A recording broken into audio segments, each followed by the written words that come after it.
Sudan, once on a fragile path to democracy, is now grappling with a devastating war.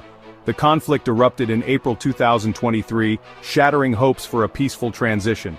The Sudanese armed forces, led by General Abdel Fattah al-Burhan, clashed with the paramilitary Rapid Support Forces, commanded by Mohammed Hamdan Dagalo, also known as Hemedti.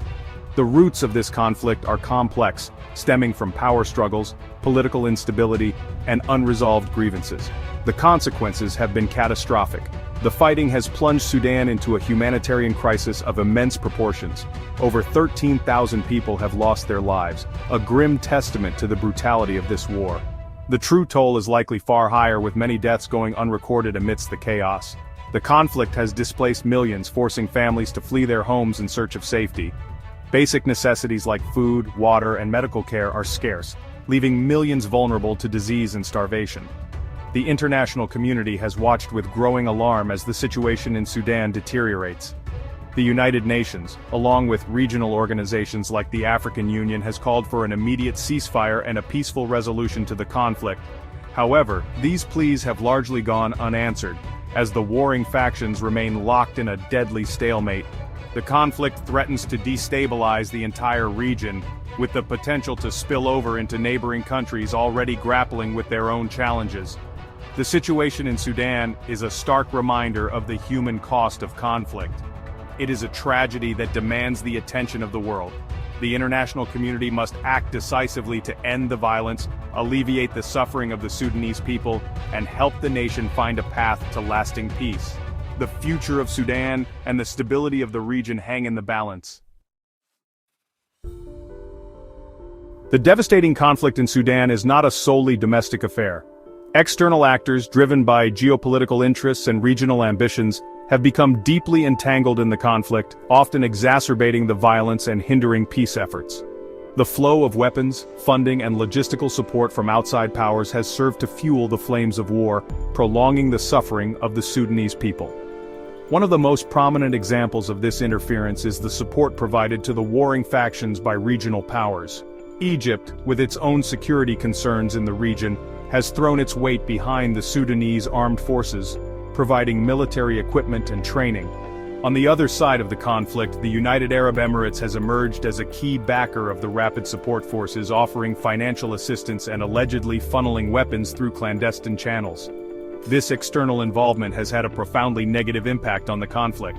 The influx of weapons has intensified the fighting, leading to higher casualties and greater destruction.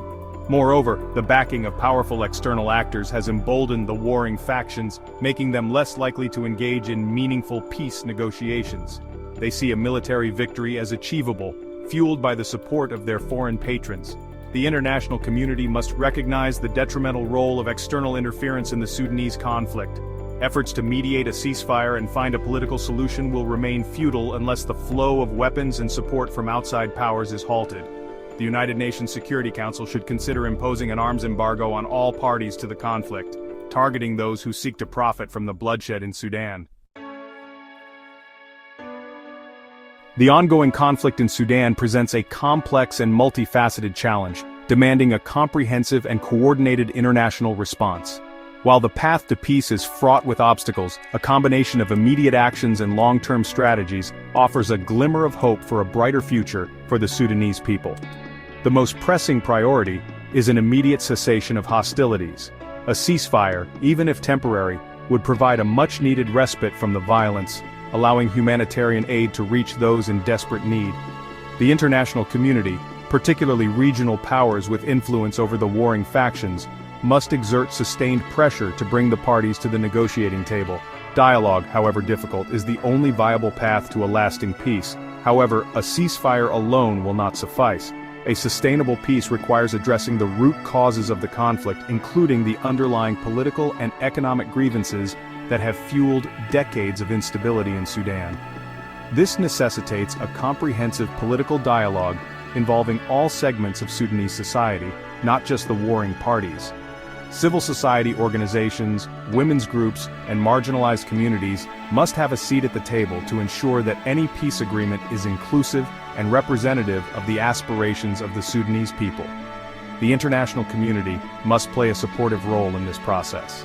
The United Nations, through its peacekeeping operations, could provide security guarantees and monitor the implementation of any peace agreement. Financial and technical assistance will be crucial to support the reconstruction of Sudan's shattered infrastructure and institutions. Furthermore, accountability mechanisms must be established to address past human rights abuses and ensure justice for the victims of the conflict. The road to peace in Sudan will be long and arduous, but the pursuit of a peaceful and prosperous future for the Sudanese people is a goal worth striving for. A future free from violence, where the echoes of gunfire are replaced by the laughter of children and the hum of rebuilding. It is a future where the Sudanese people can exercise their right to self-determination and build a nation that reflects their aspirations.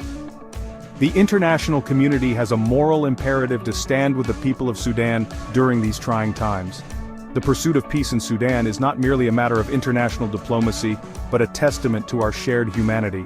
It is a recognition that the suffering of any people, anywhere, diminishes us all. The journey towards a peaceful and prosperous Sudan will require unwavering commitment, patience, and a belief in the power of dialogue and reconciliation. It will demand that we learn from past mistakes and work collectively to create a future where the scourge of war is replaced by the promise of a brighter tomorrow. The people of Sudan deserve nothing less.